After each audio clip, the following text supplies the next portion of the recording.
Good evening.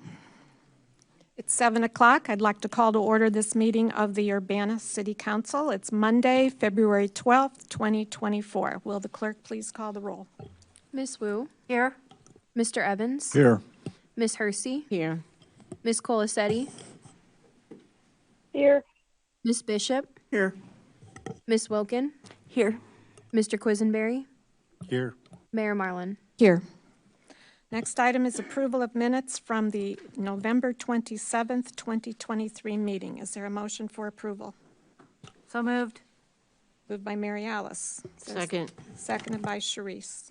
Are there any substantial changes? All those in favor, please say aye. Aye. All those opposed? Aye. That was an aye, okay. All those opposed? That motion passes. There are no additions to the agenda. We'll move on to the presentations and public input. And tonight we have a presentation that'll go first, and that'll be followed by public input. So if our presenters would like to come up.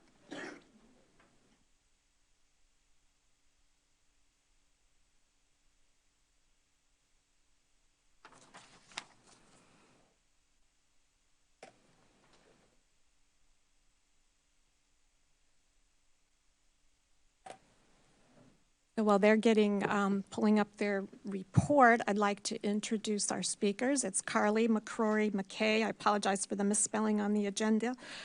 Carly serves as Executive Director of the Champaign County Economic Development Corporation, and also she chairs the Willard Airport Advisory Committee, which is a board that is composed of public and private entities. City of Urbana is represented on that board, along with other area communities and some private organizations. Also speaking tonight is the Director of Willard Airport, Tim Bannon, and Jack Penning, who is with Volair Aviation, and he's the airport consultant who has been working very closely with Willard Airport and the advisory committee over many years now. And if you can't tell, well, Jack, I know, is a U of I graduate. I'm not sure about Tim, but Southern Illinois, okay. Anyway, they will be presenting on minimum revenue guarantee for leisure air service, which will be a new service at Willard Airport. The council is not taking action on this tonight. We're simply getting an overview from this group, and then this will be brought to will be on next week's committee of the whole agenda for beginning consideration of the topic. So go ahead. Hello, Tim Bannon again, Executive Director, Willard Airport. Thank you for having me back. It's been about a year, maybe a little bit over a year, so good to see everybody. Been with the airport for about 6 years, 5 as the director, and as many of you are aware, many changes have happened at Willard Airport regarding air service and the overall climate in the industry. Air service has never been more competitive than it is today, especially in small markets like ours. Our airport team has been focused on preparing the airport for the future. We just undertook a master plan, took over 4 years to complete. In 2022, it ended. It found that our airport is ready for the future. Our runways, taxiways, facilities, and our terminal is ready. That geared us right into applying for some federal funds to enhance our security screening checkpoint processes. If you've been through the airport, you'll see the checkpoint's kind of in a bridge between the two sides of the terminal. That is going to be relocated, and in 2026 we'll have a larger queue area and 2 check lanes, including a dedicated pre-check. So anybody who's a frequent flyer, you'll be able to get through even faster. Our team undertook an effort recently to restructure our rates and charges as well to attract low-cost leisure service instead of terminal rent, as we usually have. A lot of airlines have at airports, just renting footage from in the terminal. We've created a per turn fee, so that'll be attractive to an airline that may not have an everyday presence at the airport, such as leisure service. We also just developed a best-in-class incentive program that offers marketing money, offsets to startup costs, and fee waivers for a period of 2 years. Something everybody may have seen recently, we have a cafe coming to the airport as well. We lost Einstein over the pandemic, and we just signed a 5-year agreement with a new company, Iron Grove Cafe, have our coffee robot, so that'll be really exciting for our passengers, and they're going to scale with us. As we grow, they will grow, no doubt. So I'd like to pass it back to Carly. Thanks, Tim. All right, so we are here to talk about the opportunity in front of us for adding leisure air service to Willard Airport. And this is something that has certainly been, in general, a top priority for our community for a long time.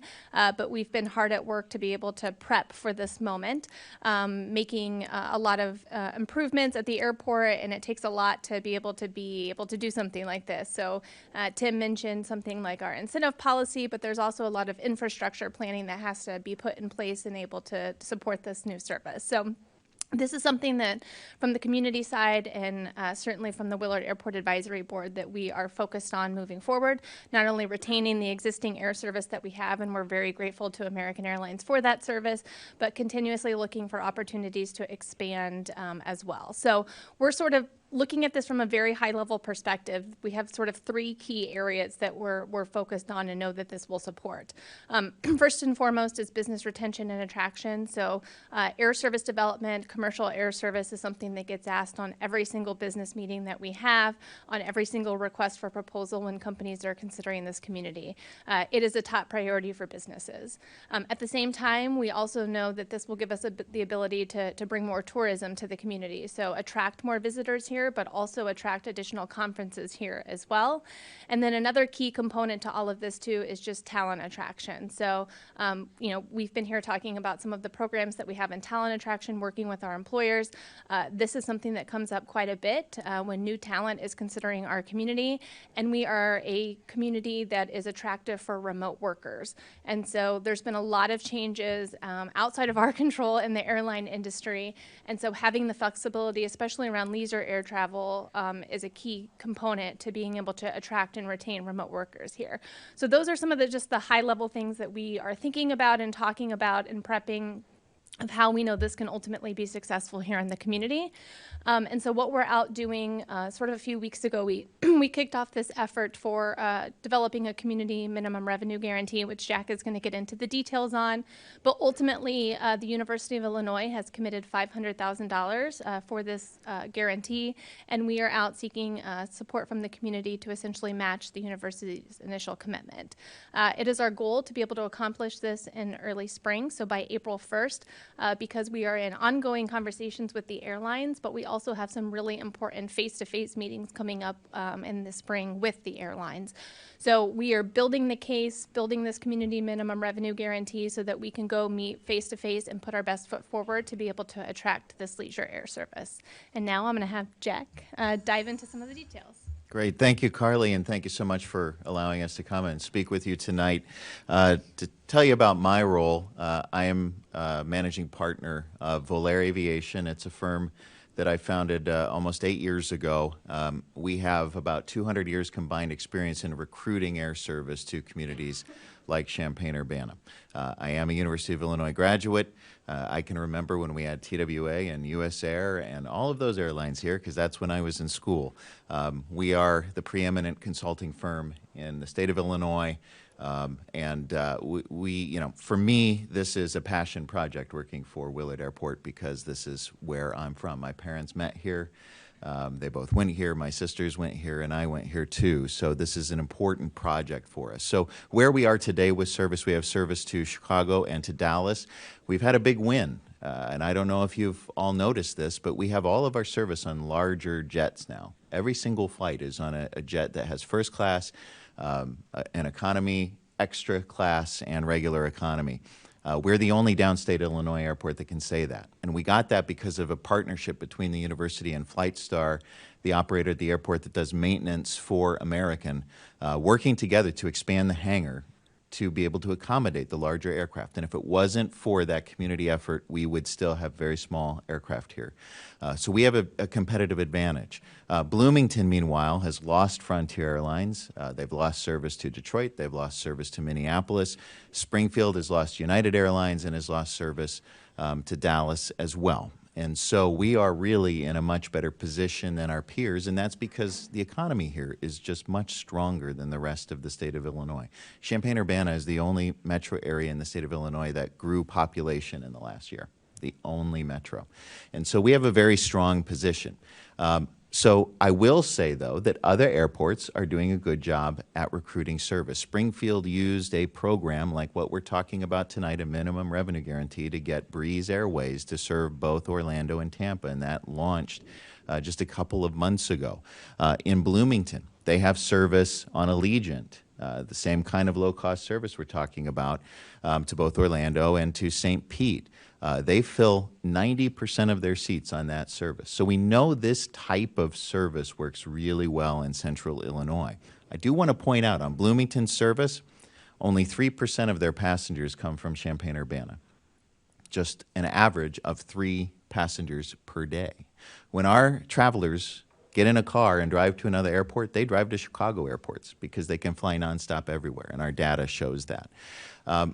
We are dealing with some big crises in air service and in small community air service around the country. We have a huge shortage of pilots, and yes, the Institute at Willard Airport is helping to solve this, but we're about 13,000 pilots short of what the airlines need to fly what they were flying in 2019, and that means communities are losing service. 11 small communities like Champaign-Urbana have lost all airline service since 2020. It doesn't sound like a lot, but those 11 communities are now completely cut off from the aviation system. And as you can see, the gap in pilots gets worse. That's why there is urgency to our effort here. It's because we don't have the luxury of time to try and put together a program to bring additional service. We have to do it now before the pilot shortage gets worse and before more flights are canceled and before more communities lose service. The current U.S. airline network, as you can see, has over 350 airports that have scheduled service. If the pilot shortage continues at its current rate, that's what the regional network will look like. 100 more communities lose service, and you'll note that RDOT, Willard Airport, is removed from the map. So we have to not only work to secure additional service that the community will use and that can be successful, but we have to support what we have, because can you imagine a university like the University of Illinois trying to function without any flights in and out of the community? It would be a major problem, not only for them, but all of the associated businesses.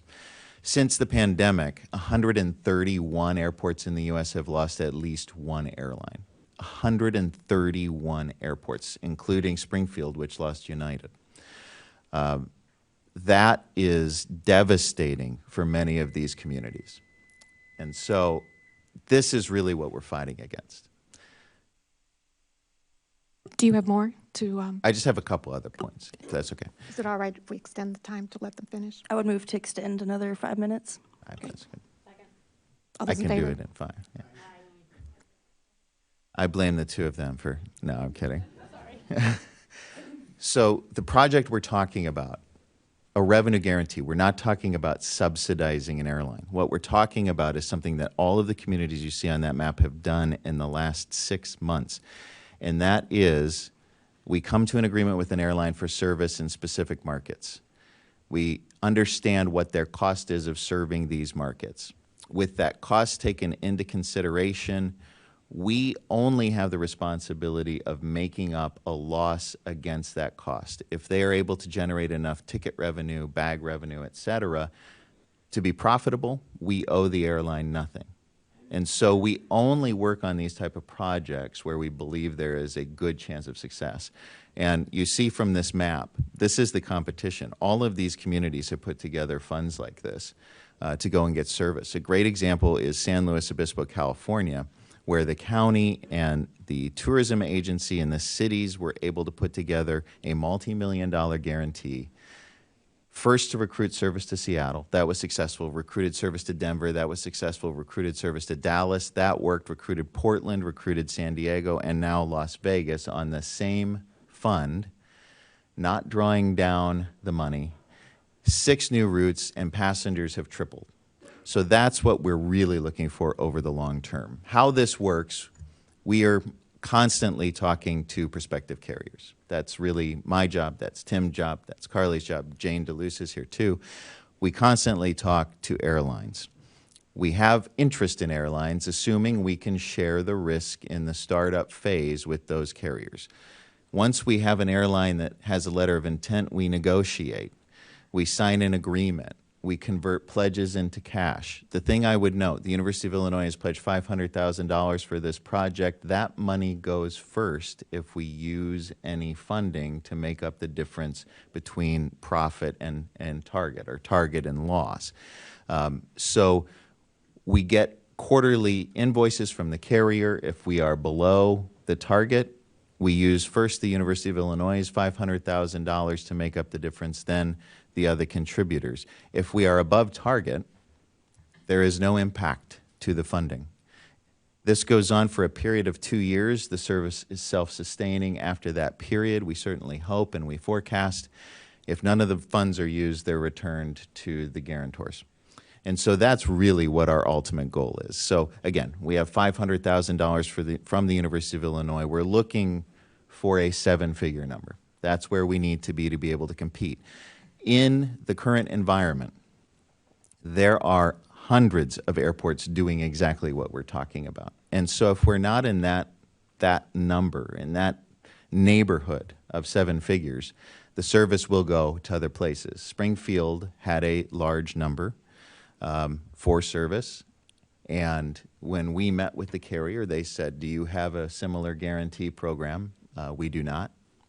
The flights go to Springfield. That's just how it works right now. And so I'll skip ahead just to point out a couple more things in my last minute and a half here. 21% of the traffic that's generated in our area comes from the city of Urbana. 282 people a day fly in and out of Urbana. We know that because we have the zip-coded ticket data. And so we pull that ticket data. We know it's 282 a day. So it's a significant portion of the traffic. We also know that the airport has a huge economic impact. $14 million in taxes generated per year from the airport. And we have a breakdown of that. We did an economic impact study using in-plan software, which economists will tell you is the gold standard. I am not the economist who did the study, but the one who did used standard analysis. Urbana Schools gets $750,000 a year because Willard Airport exists, because we have more than 100 employees on the field. City of Urbana, about $400,000 in tax revenue a year comes from the airport and its employees and the visitors who travel to the community. And we know with each new route, $850,000 in new taxes are generated every single year. And so with that, I will stop with 16 seconds left, I believe. And of course, we're happy to answer any questions. Thank you. We have time for a few questions. And again, as I noted, this will be on the agenda next week for consideration. James. Yeah, thank you for this presentation. I did want to mention when you talk about attracting remote workers, I want to make it clear to everyone who might be watching that we're talking about people who live in Champaign-Urbana and are working for someplace else, someplace where they might get a higher salary, but want to take advantage of living in a Midwest college town and the housing prices that we have. That's what you're talking about when you talk about remote workers, right? All right. So the other question, I have a lot of questions, but we don't have time for them all. But one of the things I wanted to ask about is, are we expecting this leisure airline to operate year-round, or is it seasonal? Yes, we're looking at year-round service, and our goal is to have more than one route. Okay. Thank you. Other questions? Mary Alice. So without getting into the details of numbers, I'm assuming, can you tell me roughly how many flights per day you would expect and roughly how many seats? I mean, that's certainly going to impact the amount of revenue. And we're talking about large aircraft, so anywhere between 136 and 190 seats per flight, so mainline jet aircraft. So these are unlikely to be daily flights.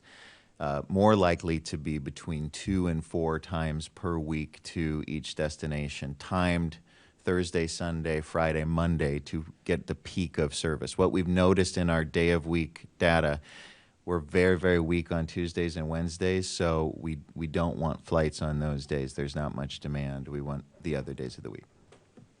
Okay, and so you made a point, we got a document last week about some of this, that it's not profit that we're looking for, but as revenue. And if I can just try and summarize what I thought I heard you say, is we know that there's kind of a cost of doing business, so to speak, and then the amount above that is where we say you should earn $250,000 minimum per quarter? Is that how that works? So basically, we negotiate the cost of each flight segment. So maybe it's $11,000 from here to Orlando. The revenue on that segment, if it's above $11,000, we don't owe anything. If it's below that, then we would owe the difference. But it's all aggregated over a quarter. So bad flights can be offset by good flights. And over the quarter, we know every single flight that operated, the cost that was negotiated for each of those, what the revenue was per flight, so that we can go and make sure that the numbers are correct. Okay, thank you. Go ahead, Carly. We will also know very sort of quickly where things are at. So that's one of the important things of it's not just the minimum revenue guarantee on the table too. The incentive package that was passed by the Airport Advisory Board includes marketing dollars. It's really important that in the first 4 to 8 weeks that the flights do well. Otherwise, there's an opportunity for the carrier to, automatically pull out, essentially. Charisse. So is it your hope to draw customers, not just from the surrounding areas, but maybe people from Bloomington, from Danville, to drive here to take, and these are nonstop flights, correct? Okay, so Correct. that's what your hope is to draw those customers and keep them from going to Indianapolis, keep them from going. I used to go into Bloomington myself because it was cheaper, actually. So you might want to put that one in your hat also. That's what you're hoping to draw those people that are going to go on a weekend trip to Las Vegas or Disneyland or something like that? Yeah, there are a few customer segments. I would say our focus is Champaign County. Mm-hmm. We just don't want people from Champaign County to drive to Chicago or Indianapolis or to Bloomington. We want them to fly out of their own airport. But also, we want to generate more traffic from these outstations into Champaign County. We know we have many people who own homes both here and, for example, in Fort Myers. There are actually over 1,000 families that own homes in both. We want to generate more trips back and forth so that the people who are spending most of their time in Florida come back and see their family here more often. So there's a lot of family, friends, and relatives traffic that comes the other direction. That's where the real economic impact is for Champaign County, is the reverse traffic. So you have people that winter in Arizona and in Florida, and then they come back here for Christmas maybe or something like that. Well, yeah. For example, I live in Arizona. My mom lives in Paris, Illinois, which isn't very far from here. And so I'm the exact customer that we want with a flight from Phoenix. Okay. I'll come back more often. The cost will be very low on these flights. $49, $59, $69. Very, very low cost. Oh, okay. So that answers that other question. We have time for one more question. Grace. Thank you. I would hope that next week when we discuss it, that y'all could come, because it seems apparent that there's still more pending questions. Last one to slip in is if you could give us a definition of the leisure air service. Does that mean something different than any other type of air service? Essentially, we just use the term to indicate the service isn't going to operate every single day, so it's not ideally suited for most business travelers, and that it's very low cost so that it will stimulate new trips. Leisure means a million things. It means going to see grandma. It means going to see friends. Going on vacation, whatever it may be. And it does mean people use these to go to conferences and such. But the essential difference is not a daily flight and not a network connecting carrier like American. Thank you. Well, thank you very much. It's very informative.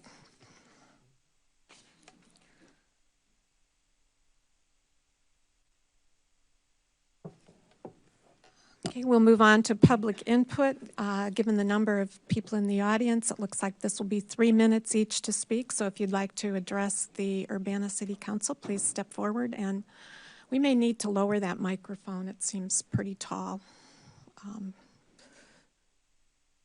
for folks. Maybe not for you. Hi. Next speaker. My name is Ron Kester. I live at 1209 West Oregon Street in Urbana. I support placing a ceasefire resolution on the City Council's agenda so that the people of Urbana can stand by cities like Chicago and St. Louis and Madison and Ann Arbor in calling for a lasting nonviolent solution to the crisis in the Middle East. We are now approaching the 2-month anniversary of the United Nations' overwhelming vote in favor of an immediate humanitarian ceasefire in the war on Gaza, which included the release of hostages held by Hamas. At that time, more than 18,000 Palestinians had been killed, most of them civilians. Today, the number is greater than 32,000, and the Biden administration, which voted against the UN ceasefire resolution in December, claims that it is still hopeful a ceasefire is possible. Does this seem confusing? The U.S. simultaneously vetoing the ceasefire resolution and then being hopeful about one? I think it's supposed to be confusing. Confusing in the way that Urbana residents step forward to denounce a ceasefire resolution that they have not read, or who flood the City Council's inbox with rebukes that it has better things to do. Confusing in the way that the nation being hopeful for ceasefire is offering unrestricted military resources to the aggressor nation, or that destroying schools, hospitals, mosques, refugee centers, and most of the residential housing in Gaza is referred to as Israel defending itself. Or confusing in this way: go into any school and you will hear teachers claim that the students' voices matter. Correspond with any elected leader and you will hear your voice matters. With the 2024 presidential elections heating up, we will no doubt hear countless PSAs telling us your voice matters. But when it comes to a ceasefire resolution, we hear the mayor state, our voices make no difference. We hear the governor state, our voices make no difference. So let's cut through the confusion and try to simplify this. For those who are against a ceasefire resolution appearing on the city's agenda, for those who are opposed to a non-binding peace resolution on behalf of all of our inconsequential voices, please just state a number. This past week, the number was 110,000. This is the number of killed, wounded, and missing Palestinian people. What is your number? What number will you need to hear to decide enough is enough? And if you are against a ceasefire resolution and you don't have a number, aren't you tacitly promoting endless war against a people who can only pick up their things and retreat? This forced displacement of millions of people with no hope in sight for a lasting peace, this is massacre. So pick a number or stand by that. To oppose a peace resolution, to oppose the very notion of a non-binding resolution in service to peace, Thank you, this sir. is not an inconsequential act. Thank you.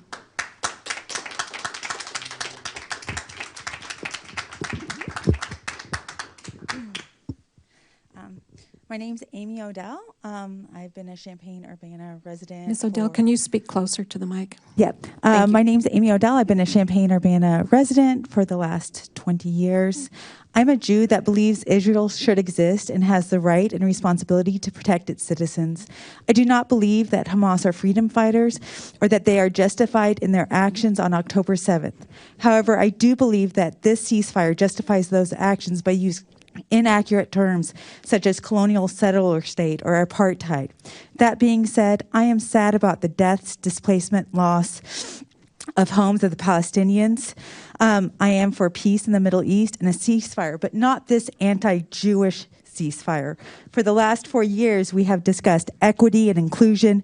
We have been taught that who is at the table matters and that we need to create an inclusive table. So it is not lost on me, or I think the Jewish community at large, that the City Council of Urbana looked at this ceasefire with no consultation from the Jewish community and said, yes, bring this forward and share this anti-Jewish ceasefire to the public. In this way, if Jews reject the problematic language, then the Jews are for war and oppression. However, if the Jews accept this ceasefire, they have to accept the caricature of being a colonial settler state, apartheid, oppressors, have no right to their history or heritage. Then we have this open forum where, as a Jew, I hear anti-Jewish tropes over and over again. And it has come that Champaign-Urbana Jewish Federation, which works with creating community inclusivity and fundraisers for the community at large, they are being told that they are for oppression and war. And all they have done is come here and say, please, don't put us in this impossible situation of saying that we have to accept this ceasefire or we accept no ceasefire. So I urge you that you show that Jews matter and that you say that everyone at the table matters. And so you bring Jewish community and Palestinian community members together to create a ceasefire that works without this problematic language.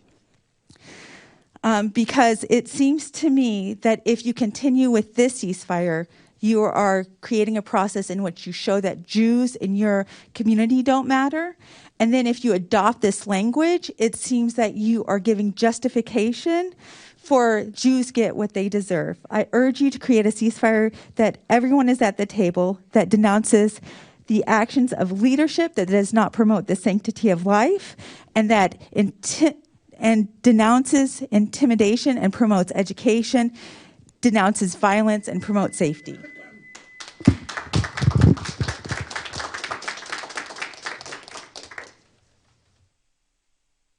Hello again. My name is Inbar Lazar. I am concerned that the City Ma'am, Council... please speak into the mic a little bit more. Oh, sorry. Okay. Is it better? I am concerned that the City Council may consider a divisive resolution about the Israel-Hamas war.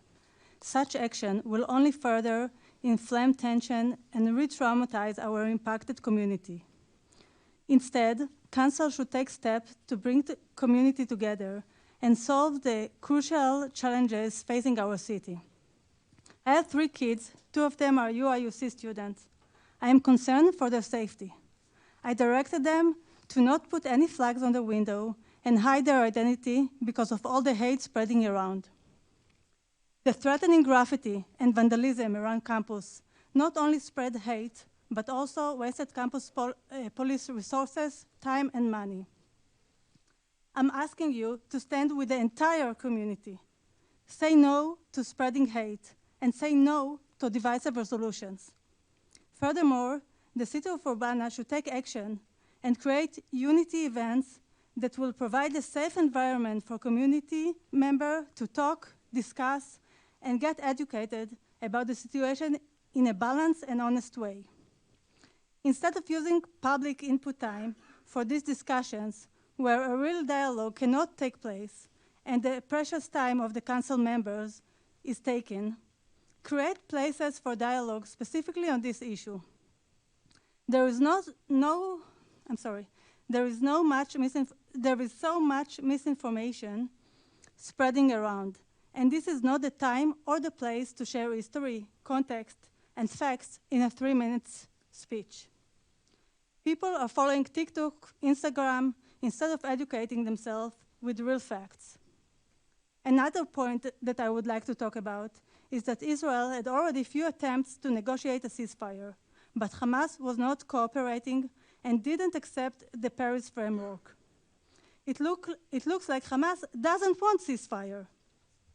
So I'm calling you to revisit the suggested resolution and change it to request Hamas to surrender, since we all care about the Gaza civilians. Or at least adopt the European Union resolution calling for a permanent ceasefire on the condition that Hamas will be dismantled and all hostages will be released. Sorry. Other than Hamas, a terror organization, everyone else, Israelis and Palestinians, will benefit from such a resolution. Thank you.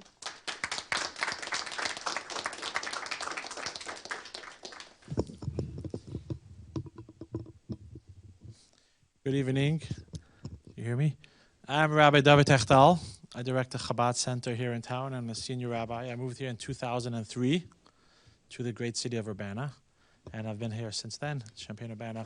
So I could talk a lot about what's going on. I don't know how many people in this room have been there, but I actually, this past summer, was at the Gaza border with some of the students that are in the room. I could spend time speaking about the army base that I visited that shared with us about the many visa applications that they process every day, show the electric, gas, and water that they share with Gaza every single day. I could talk a lot about that. Sadly, that army base that I visited with many University of Illinois students, a lot of those soldiers were brutally attacked and murdered on October 7th. We could talk a lot about what's going on there, but in the 3 minutes that we have today, I don't want to focus primarily on that. I want to focus about what affects today, why we're here. I want to focus on the request that I wasn't here in person, I've been watching the past few weeks from my travels, the request for a ceasefire resolution. I'm proud to say, as director, as a rabbi here in town, nothing brings me greater joy and happiness than to see people coming together of different backgrounds, different styles. Nothing makes me happier than seeing people sit around the table, talk about their differences. And I've seen that over the years. And it's a really beautiful thing. Yet, what we have seen over the past few weeks is this resolution is doing the opposite of bringing peace and harmony to our great city and our community. If this resolution was about bringing peace, about bringing happiness, bringing unity of Urbana, which is what it's so known for, everyone will support it. I'll be the first on the line to say, what can I do to help your resolution to bring people together? But we have clearly seen that this resolution not only is about attacking Israel and Jewish people, we have seen the results of the past few weeks. As a rabbi, I could tell you the fear that I hear from people in my community. The fear, what's going to happen this upcoming Monday? What's going to happen at the city council?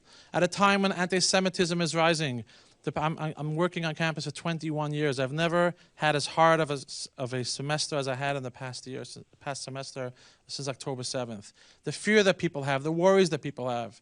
And as a first-generation American whose mother was born in the DP camp, who lost over 22 members in the Holocaust, I could tell you, when I call my family members, they tell me the fear that you are feeling is the fear that we felt then. It's unfortunate that this resolution is just creating more fear, more disunity, less hope. And as I said, if this was about bringing people together, we will all be supporting it. The fear that it's creating, the anti-Semitism that it's creating, is one that I don't think anyone in the city council would want to support. So let's put our energies in the right place. Let's put an end to this continuous hate and this continuous environment that's being created in our wonderful city of Urbana. And I thank you for hearing our thoughts today. Thank you.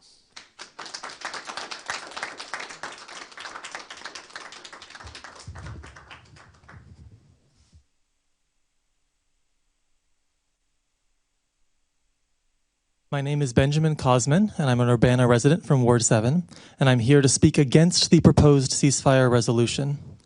I believe that nobody in this room truly wants war, death, destruction. So the debate here isn't over whether there should be peace. Of course there should be peace. But do we want a fragile peace where Hamas is still in charge and Hamas will shatter the peace as soon as they've regained their strength? Or do we want a lasting peace where Hamas is gone? The European Union recently passed a resolution which calls, quote, for a permanent ceasefire and to restart efforts towards a political solution, provided that all hostages are immediately and unconditionally released and the terrorist organization Hamas is dismantled, end quote. Now that resolution continues for several pages, and I certainly don't agree with all of it, but if that were the resolution you were considering, I wouldn't be standing here opposing it. Instead, you're considering a resolution which is utterly one-sided. Among the resolution's 21 whereas clauses, not one even mentions that Hamas is a terrorist organization. The resolution's 8 be it resolved clauses include both calls for action and expressions of solidarity, but not one calls for Hamas to cease its terror. Not one calls for Hamas to release the hostages. Not one even stands in solidarity with the hostages or with other affected Israeli civilians. So as you listen to arguments tonight that this war is horrible and we need peace, well, that conclusion is right. This war is horrible and we do need peace. But you aren't being asked to vote peace, yes or no. The question before you is, should Urbana adopt this specific, very one-sided resolution? And the answer to that question is no. Thank you.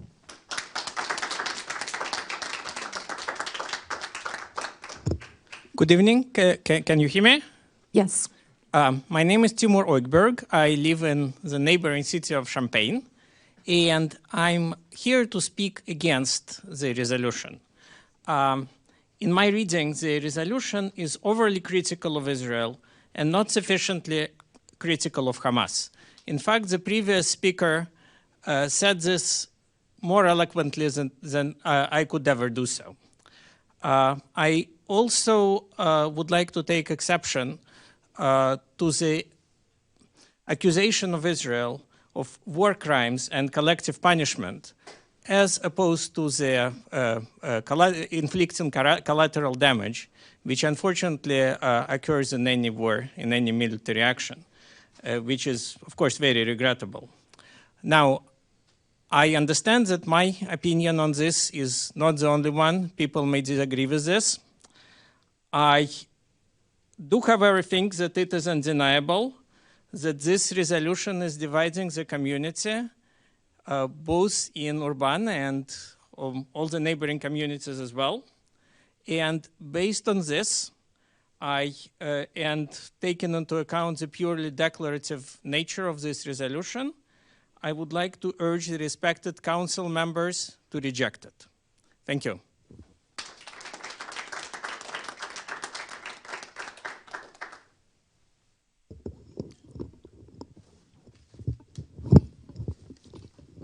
I used to be taller. My name is Diane Gottheil. I'm from Ward 7. Ms. Gottheil, could you speak into the microphone, please? My name is Diane Gottheil. I'm here representing myself. I've lived in Urbana since 1962, plus 2 years as an undergrad in the 1950s, so obviously I'm old, and I'm also tired. As for me, citizen involvement in public policy began when I attended the March on Washington in 1963, riding the Freedom Train from Chicago to join in protesting the continuing legacy of discrimination against our Black Americans. It continued in 1972 when I was arrested during a peaceful demonstration at Chanute Air Force Base protesting the American involvement in war in Vietnam. It ramped up when in 1967 I saw the existence of the tiny Jewish state of Israel threatened by the armies of 5 neighboring Arab countries, and I became a Zionist, that is, someone who believes the Jews have a right to that tiny state in the midst of the Middle East.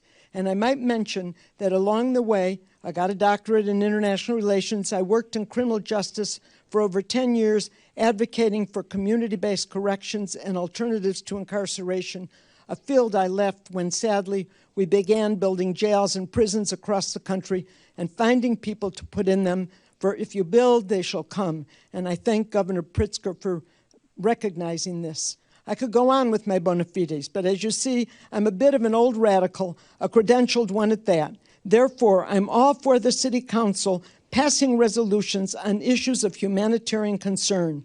But we would be living on Mars if we didn't know the true purpose of city councils and other such governmental bodies passing resolutions calling for a ceasefire in Gaza.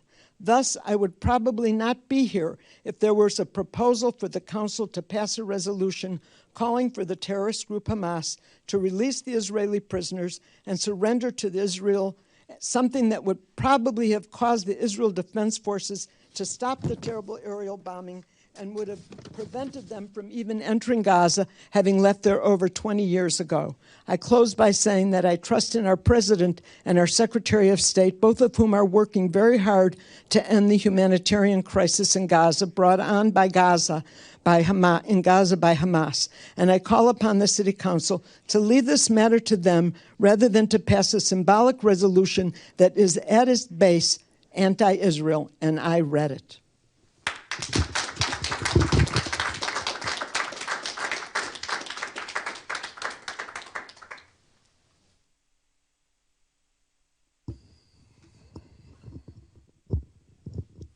Hey there, everybody.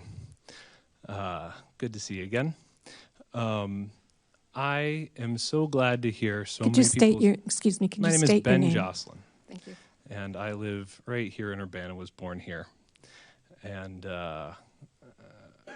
yeah, so I'm so glad to hear that many people in this town are saying that they are willing to support and anxious to support a ceasefire resolution if it's not the one that I drafted with a friend. When I came before you October 16th, that's when I first called for peace. I got the opportunity to draft and write something, and before the measure was seen, you received hundreds of emails that were against ceasefire. So forgive me if I'm a little skeptical of the people who said if the measure looked different, they wouldn't have opposed it. I never thought that I would draft something that would go unrevised when it got voted on by your governing body. That's how city governance works. The fact that I got to present something because peace is necessary, because right now the people in Gaza are grinding animal food and eating grass while the citizens of Israel, not the citizens of Israel, while some citizens of Israel are having protests to stop humanitarian aid from crossing the border. It is lopsided. The proposal may contain more language that talks about what Israel is doing currently because they're the ones who were funding the bombs. It doesn't make any demands on Israel whatsoever. It only makes requests that we spend our little political capital that we have to say to our government, please stop using our weapons to create catastrophes. Today I saw the image of a child who was blown against a wall, whose legs were mostly disappeared, whose body was suspended in the air because rebar had gone through their clothing and there they are hanging. Over 13,000 children have died from the weapons that we have sent. 2 cargo planes full of weapons every day. The United States is sending 2 cargo planes of weapons every day to Israel to kill children. Not with that express purpose, but how many times do they have to kill, do they have to bomb until we say no? We don't give the aid with restrictions. We don't give aid to poor people without telling them how to give it to them or what to do with it. We don't give aid to schools without telling them how they have to spend it. But we are unwilling to put requirements on the aid that we give to Israel, and that has to stop.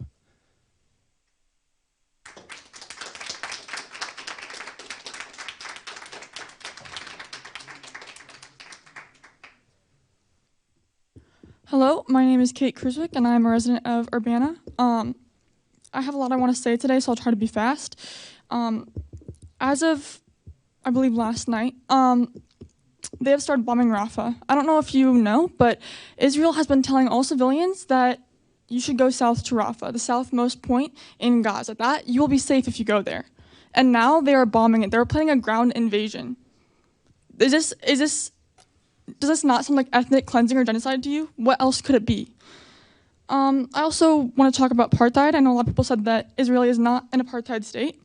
A lot of human rights organizations, including Human Rights Watch, Amnesty International, and some experts at the UN would disagree with that. Israel has 2 different justice systems, 2 different legal systems. If you're Palestinian, you are under the military legal system.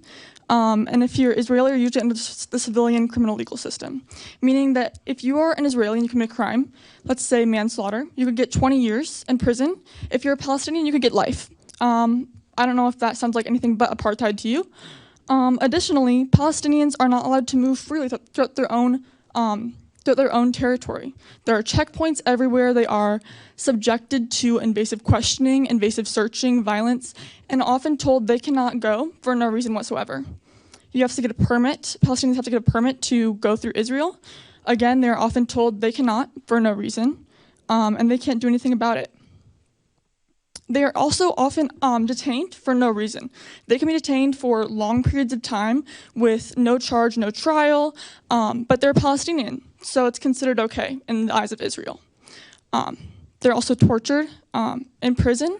I don't know if you've seen pictures of Palestinians coming out of Israeli prisons, but it is haunting. They are refused food. They are beaten. They are subjected to all kinds of torture. Obviously, also, they have been subjected to violence years before this war started taking place. I know that many say that it is not apartheid, but I would say that white South Africans in South Africa would not say it was apartheid. They would say that it was a fair system. So of course people who benefit from the system are going to tell you it's not apartheid. You have to listen to the people who are actually experiencing the harm done by the system. I also told a story last week about Hind, who was a 6-year-old girl who was left in the car with her dead family members, and 2 ambulance workers went to get her. The ambulance workers were permitted to get her by Israeli forces. They were told it was okay to go. They were then targeted and killed. Hospital workers, doctors have been shot while doing surgery. I don't know how it's protecting yourself or defending yourself. If you could explain that to me, that'd be great. They're literally healing civilians. Thank you. Support the ceasefire resolution, please.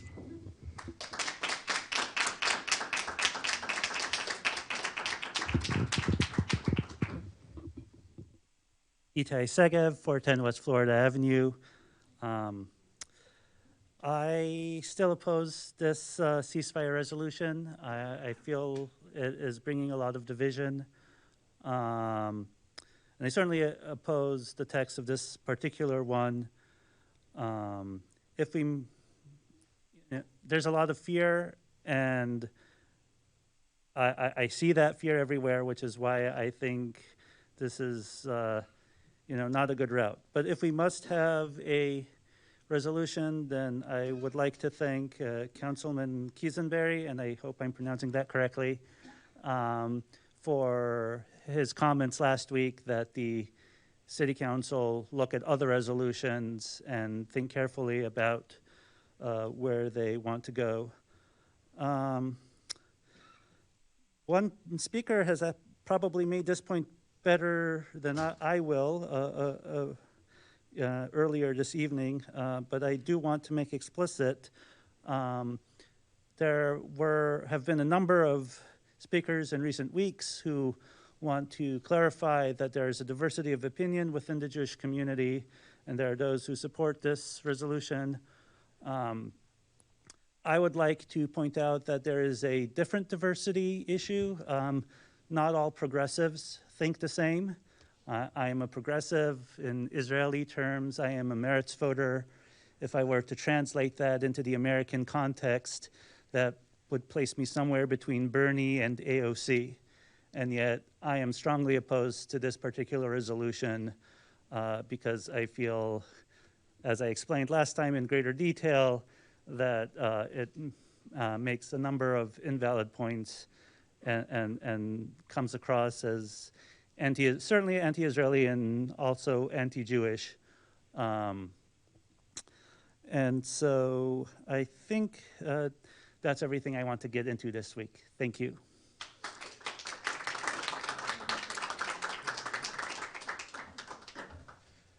Let's see. I'm Stuart Levy. I'm an American Jew. I live in Champaign, but I work and shop and so on in Urbana. Let's see. What do I want to say? So I'd spoken in previous weeks, so I'd like to speak in support of some sort of resolution calling for a ceasefire. And I agree with other speakers that doesn't necessarily have to be this resolution. It's worth talking about. And I also am really heartened for all the argument on one side and another in this, that people have come before the city council and spoken their minds about it. I think that's a very positive thing. I think it's much better that we're doing this way rather than to leave existing injustices unquestioned and undiscussed. To bring this home, like, why should the city council address a question of foreign policy? So Trita Parsi was interviewed on Here and Now a week or so ago after some U.S. servicemen in Jordan were killed in the spreading war in the Middle East.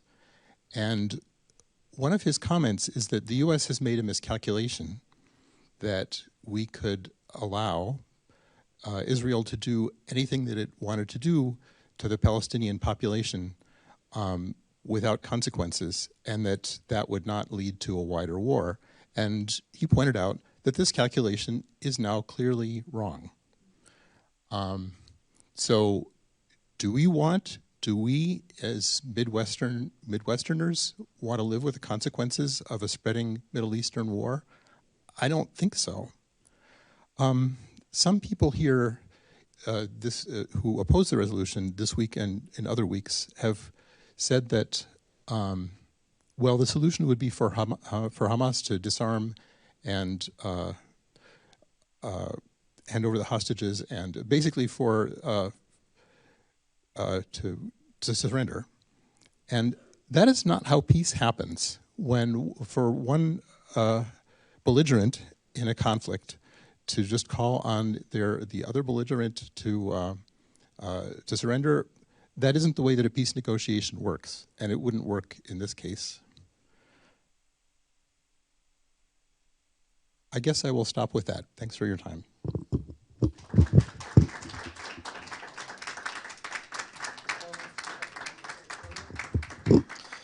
Hi, my name is Josh. I'm a resident of Urbana, and I'd like to respond to Councilman Evans' article in the News Gazette the other day, where he's rejecting this whole thing about helping the firefighters to build 2 new fire stations. It seems to me that firefighters are one of the main bedrocks of this entire community. And in his article, you know, he goes into detail about, oh, they want to spend $14.5 million, and what I don't understand is why, in terms of the statistics given, it's almost entirely about Champaign County, not Urbana. Urbana's less than 20% of Champaign County. It's terrible that 56% of the children living in Champaign County are in poverty, but we can address the people in Urbana living in poverty while still helping the firefighters to get a new station. You talk about 310 Champaign County nursing homes being short, Champaign County nursing homes being short 310 beds. Again, that's terrible. How many are in Urbana, which is your jurisdiction, of course. Here's one that is about Urbana. 93% of Urbana's third graders can't read at grade level. That's terrible. I mean, truly, like, we really do need to increase education funding. But it's this weird thing of, like, why can't we do both? I don't understand why we can't fund both the fire station and all these other important issues in town and in the county. But I don't know. I just would think that the fire department who came up with these numbers has probably done their due diligence to say why they can't just remodel as he suggested. So why am I bringing this up in the middle of people talking about a ceasefire resolution? Because this is a local issue. And the ceasefire resolution is not a local issue. Plain and simple. This is what we're taking, 2.5 hours every Monday, and it's going to continue going for the foreseeable future, I predict, because people on both sides want you to do something or don't do something. And the fact of the matter is, it's wasting your time. I know people get upset when people say it's wasting their time, but this is true city business. And a resolution, one way or the other, whether it's the one presented by Ben Jocelyn or some other form, it makes no impact, I'm sorry to say. So let's focus on local issues, such as debating a new fire station or not. And, just to tie back to the resolution, I think about when I woke up on October 8th in Jerusalem, and my apartment building was on fire because of an electrical fire in the building. I woke up to fire alarms, got downstairs, and within 10 minutes, brave firemen and women showed up, okay? These are brave people who, the day after the largest massacres of Jews since the Holocaust, got out of their beds to continue serving their country and helping the people who need them. So help the firefighters and focus on local issues. Thank you very much.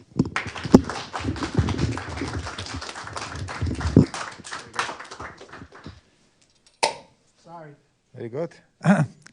Thank you. My name is Yuliy Baryshnikov. I live here in Urbana.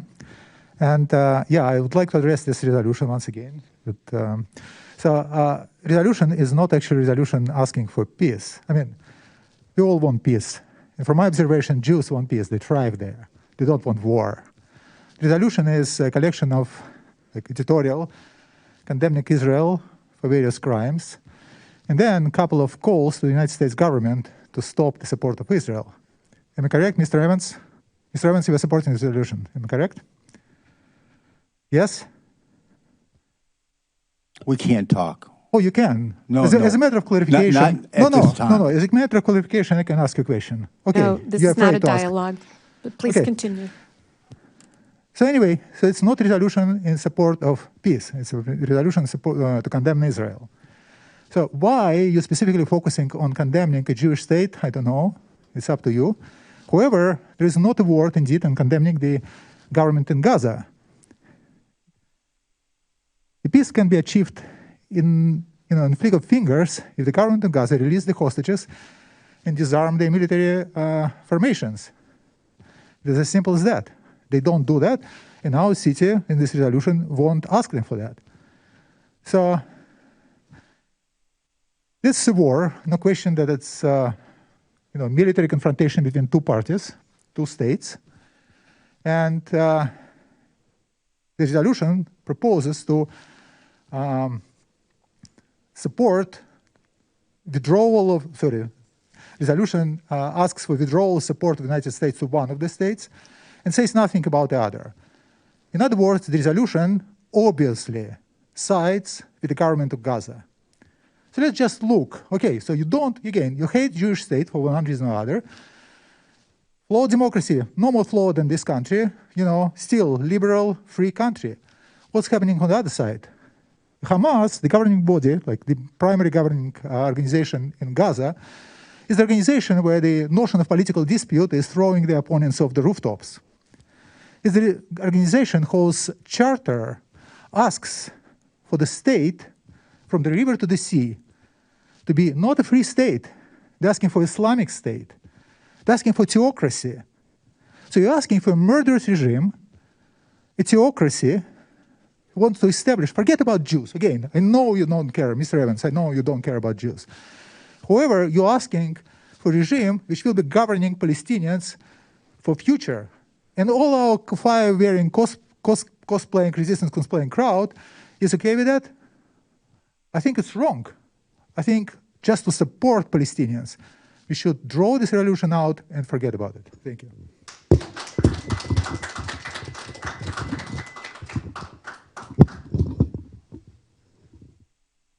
Does anyone else wish to address the council?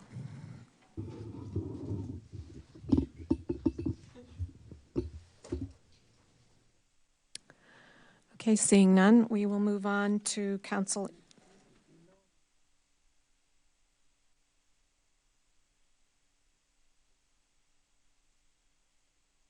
We have a couple of emails. Sure, pass them down.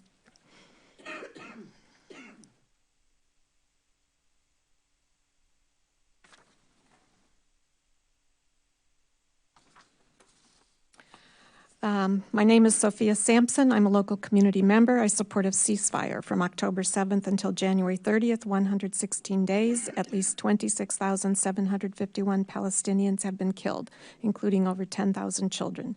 Israeli officials have time and again clarified their intent for Gaza: genocide, destruction, and ethnic cleansing. When the larger bodies of government fail to represent the will of the people have every right to call on local governments to recognize the needs of the majority. We call on you now. We want and need a ceasefire. The city of Urbana might not have control over the war, but the council has complete control over whether they recognize the voices of the people they've been elected to represent. The last email is from Ruth Kantorovitz. Dear Urbana City Council members, it's now clear that the naive and misinformed ceasefire resolution proposed to the Council on January 8th needs to be revised. The underground world of terror in Gaza and the oppression of the civilian population above by Hamas has since largely been exposed. The underground structures, the incredible structures underground, used hospitals, schools, mosques, and UN buildings above to supply them with electricity, running water, and other services. This multi-billion-dollar underground world was built with the purpose, as declared in the Hamas Charter, to destroy the state of Israel, kill the Jews, and never negotiate peace with Israel. More truths about Hamas' oppressive regime have emerged from Gaza. For example, Hamas leaders have taken for themselves billions of dollars from the aid money for Gaza, and Hamas militants are stealing humanitarian aid, beating the civilians in the process. I propose a new revised resolution should 1. Request Egypt to immediately open its border with Gaza to let in Palestinian refugees. 2. Call for the immediate release of all hostages in Gaza. Call for the immediate and unconditional surrender of Hamas and Islamic Jihad. Condemn Hamas for the October 7th massacre and for refusing to accept peaceful paths to a better future for Gaza's long-suffering population.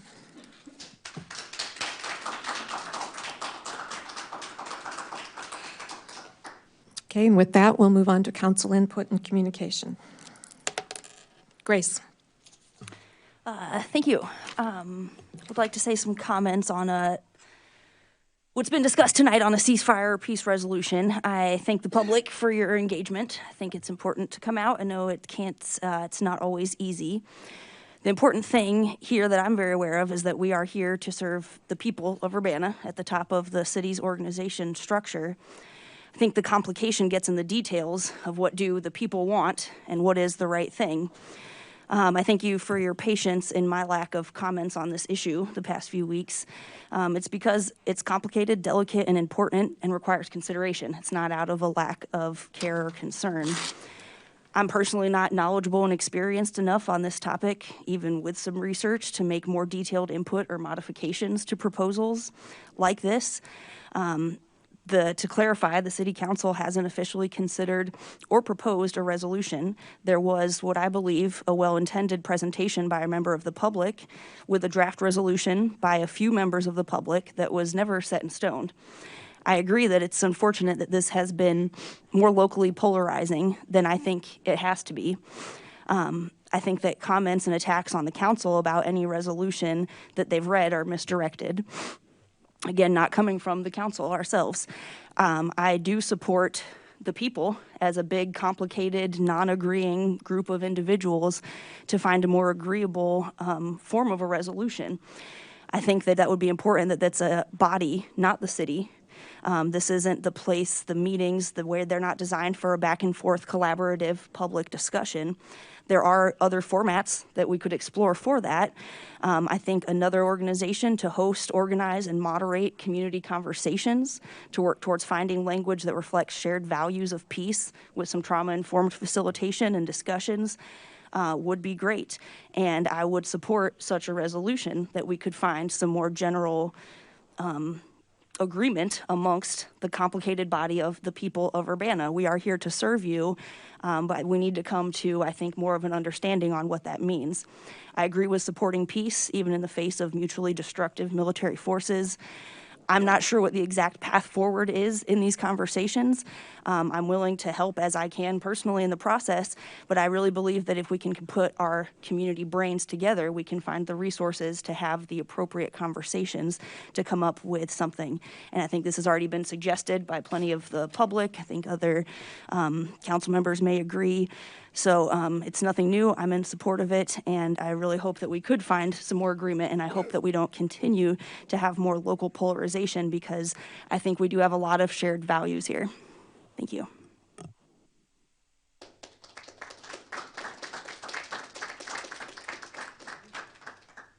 Any other comments? James.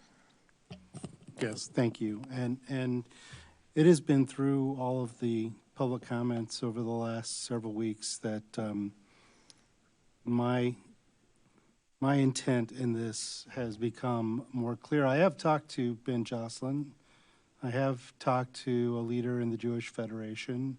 I've engaged in that conversation. I believe there is a statement calling for peace, calling for the release of civilian hostages. I believe that there's a resolution that could call for accountability for leaders who have neglected the sanctity of human life in this process. I think we can find our way there. What I don't think we have, and I've heard several people talk about this tonight, and I've talked to several of my colleagues on council and otherwise about this, is a facilitated forum for a discussion. Our meetings are talking at each other, right? There's no conversation going on here. And so I am looking into, we have the University of Illinois, great institution, an institution that is working this through with its students and its staff and its faculty right now as well, that I think can be a resource for us to look for both a place and some professionals to support us to have a broader conversation, to find the things that we agree on about this. Because I hear a lot of agreement about the desire for peace, and I think we can find a path. Thanks.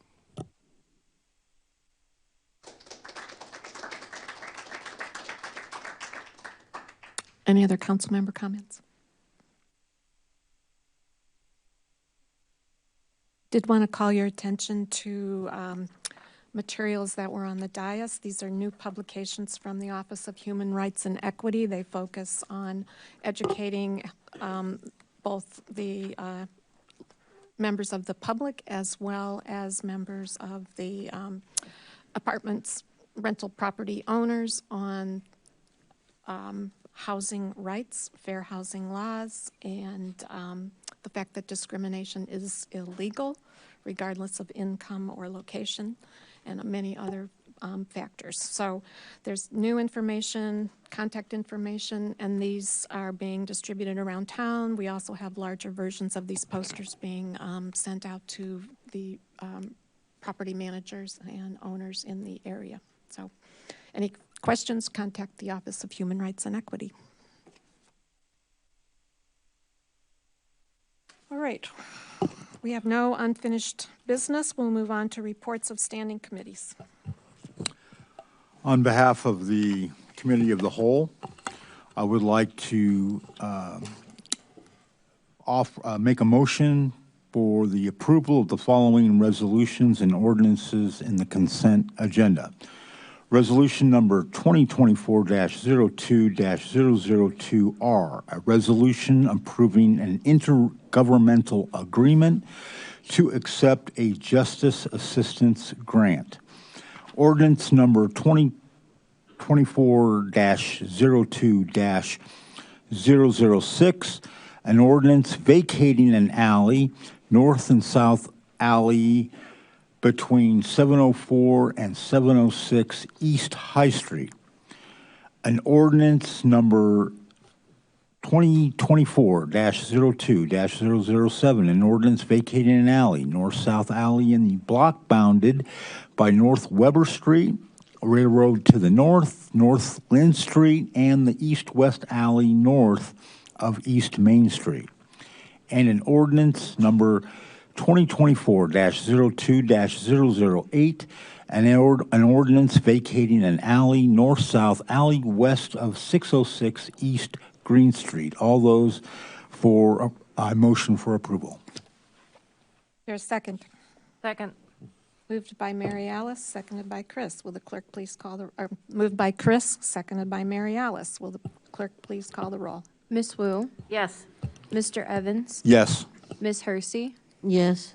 Miss Colasetti? Yes. Miss Bishop? Yes. Miss Wilkin? Yes. Mr. Quisenberry?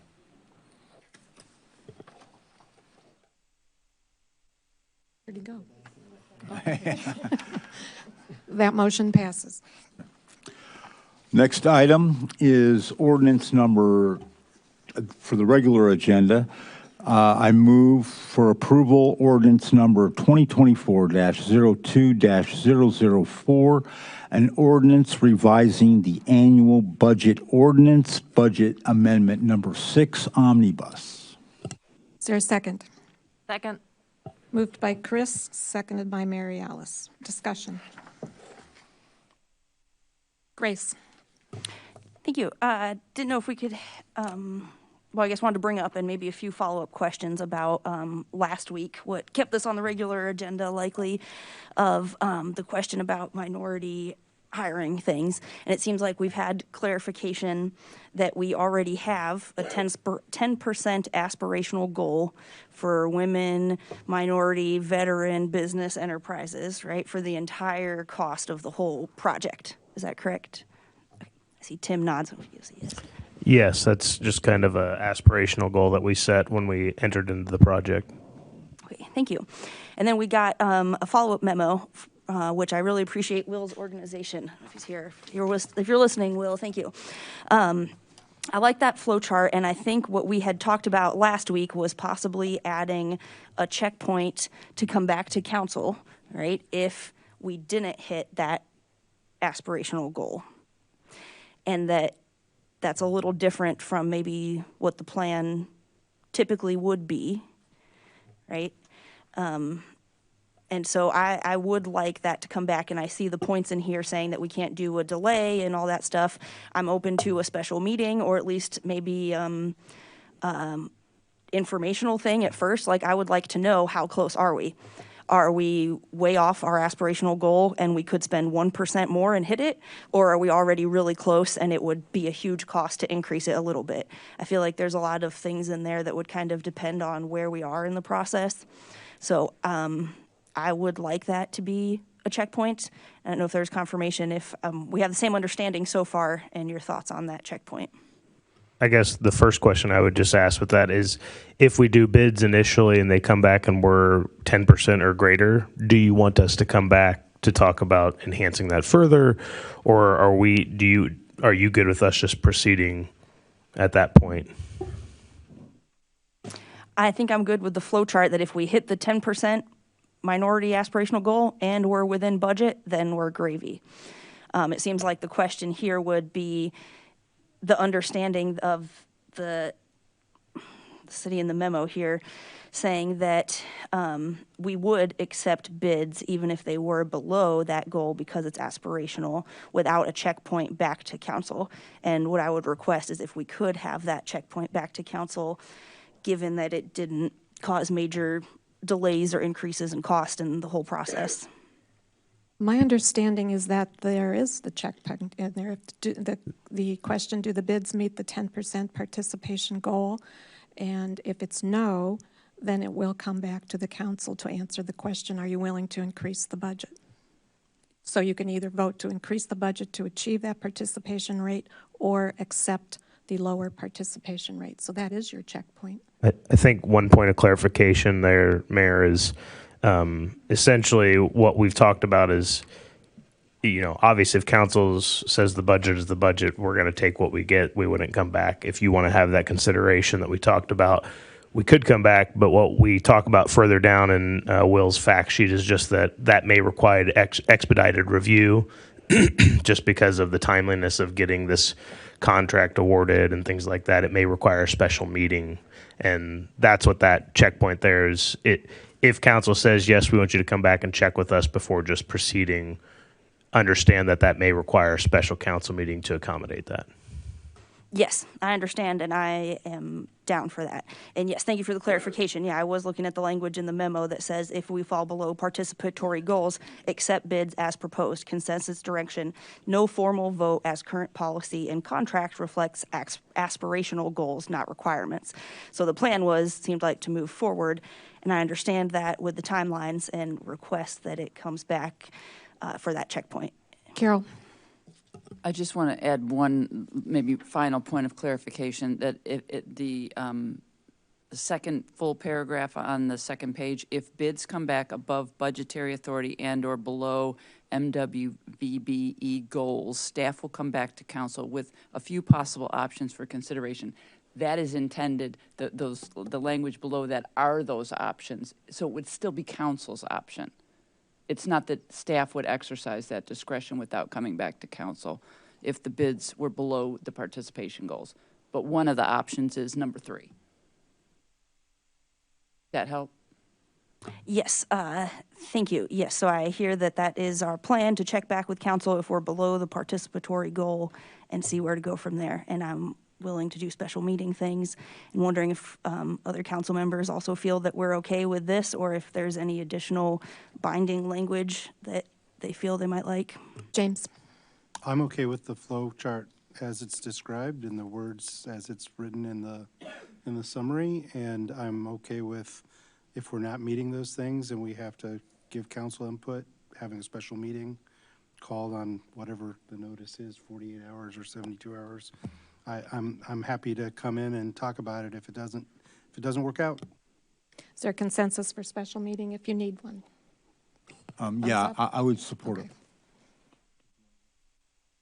I would support a special meeting if necessary, but I would just want to add that I would like to see, if we're falling below the 10% goal, some documented good faith efforts that we require on anybody else. Thank you.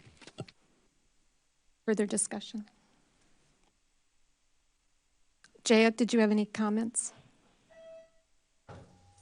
I'm comfortable with what's being described in terms of the check-in. Thank you.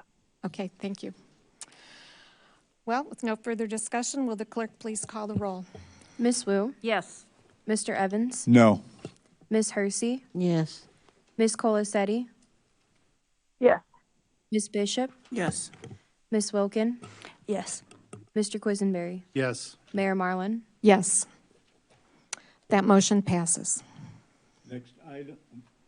Next item is resolution number 2024-02-003R, a resolution approving a right-of-way license agreement with Experience Champaign-Urbana, African American Heritage Trail interpretive sign adjacent to 1205 North Goodwin Avenue. I move to approve. Second. Moved by Chris, seconded by James. I would add that there was a couple of questions raised by Ms. Hersey last week. Public Works confirmed that the sign is in the public right-of-way. It was dedicated via the Dr. Ellis Second Subdivision in 1962. And Tim Cowan also confirmed that they contacted the owner of 1205 North Goodwin, which is where it's going to be located. And the owner is Jones Property Management, and they indicated that they had no concerns on the location as well. So I think that addressed your questions. Yes, I saw that this morning. Okay. I do have, okay. Comments? Discussion, sorry. I have one more question from a constituent that she was wondering if the CU experience and whether or not this interpretive sign will interfere with future historic preservation or landmark efforts on the north end. Tim, anybody? They're not related. Yeah, that's what I was my understanding was that because ECU, then VCC, when it was first brought to us, you know, they're not a department of the city, so that will be separate from any kind of historical preservation signs or something that might be put or might be added to the Ellis Drive subdivision. That's correct. Okay. James. I mean, this sign is in conjunction with the African American Heritage Trail, which is a regional collaboration on things like this, because it includes Homer, it includes Champaign. So I would say that it does have an impact in that people are thinking about how to celebrate this history holistically. And we've had a presentation on the African American Heritage Trail for this body, and I've seen it several other locations. I think their vision includes multiple places and will unfold over time. So in that sense, I think it does have an impact on potential future things. But you know, if there's a preservation or another recognition that is the responsibility of the city, I don't know why we couldn't go ahead and proceed with that. Further discussion? Will the clerk please call the roll? Miss Wu? Yes. Mr. Evans? Yes. Miss Hersey? Yes. Miss Colasetti? Yes. Miss Bishop? Yes. Miss Wilkin? Yes. Mr. Quisenberry? Yes. That motion passes. Thank you, Chris. We'll move on to special committees. There are no reports of officers. None. And the last item is a discussion item on the request for proposals on the Illinois Street property. So in your packet, there is a draft copy of the request for proposal for the lots that the city owns on Illinois Street between Broadway and Vine. And you see we spent some time developing some attractive graphics so that we're putting a good package forward, but it explains some of the background of the city and the site conditions and so forth, and then some of the plans that inform what the city would like to see there. We tried to write it as flexible enough so that if someone does want to make a proposal that is not housing centric, they can do so, but we also wanted to emphasize that the guidance from the council more recently and the plans that we have are to focus on residential and enhance the tax base since these properties are in the TIF. So happy to take any feedback or comments from council and attempt to respond to them. James. So I apologize if I missed this. Is there an expectation that a certain number of these parcels have to be included? Or could someone say, I have a proposal for lot number 4. Is that acceptable, or do they need to bring several of these together? I think the idea is that somebody would want to develop the whole thing, but if somebody wanted to develop a part of it, I suppose we could consider that as long as it didn't leave us with a funny piece. It's just not required at this point that they Right. include all of the parcels? Right, but maybe we want to just say that, say something about. I asked that because that parcel number 4 is kind of the odd duck in the, so you could see someone saying 1, 2, 3, and 5, we want to do this, but we don't want to do 4. Is that okay? I mean, I would think it would be okay, but. I'll add something about being flexible, about the parcels included. Grace. Looks like a lot of these are B4, and I didn't remember and didn't do my homework if housing is allowable in B4 by right? Yes. Okay. And then I was wondering about probably a bigger conversation, but it gets me thinking about skate park allowances and city parking lots, just speaking of them here. It's not a direct question unless anyone has an easy answer, but just bringing it up. Mary Alice. Is the intent for this to be similar to the 200 Vine Street request for proposals, in which basically the city sold the property for $1 to the developer in lieu of them being able to, is it a similar idea here? Potentially. I mean, if that's what it takes, what we're asking for is, what do you need from the city? And so somebody might say, oh, I'll be happy to pay a certain amount of money and then do X, Y, Z. Or they might say, well, I need it for $1. I need you to sell it to me for $1, and I also need a bunch of incentives. So it's really, that's part of the proposal, is what do you need from the city to make your idea successful? Okay, all right, thank you. James. Just want to point out, we might get a lot of proposals, and all of them may not look good to us, and we could say no, right? We could say no, and we None of reserve them- the right to say no. Okay, thank you. And it took 3 different rounds of proposals to develop 200 South Vine. So 10 years, yes. And that was a challenging site. And so is this, when you look at it. But not that challenge. It's doable. Any other questions, comments, feedback? If people have other comments, they could send it to Andrea Rudy or to you, Carol. Yes, in the next couple of weeks. I don't know when we're going to be sending it out, but certainly not in the next 2 weeks. James. This is in Ward 5? It's directly south of Lincoln Square. Is it, Chandra, is it in your ward? Do you have any concerns about it? Okay. Just from an historic perspective, it used to be homes on this property, and oh my God, it's probably been 20 years or more when some of them were torn down with the intention of redeveloping. And so this is an historic moment to actually get to the point where we are seeking proposals. So, any other questions, comments? Okay.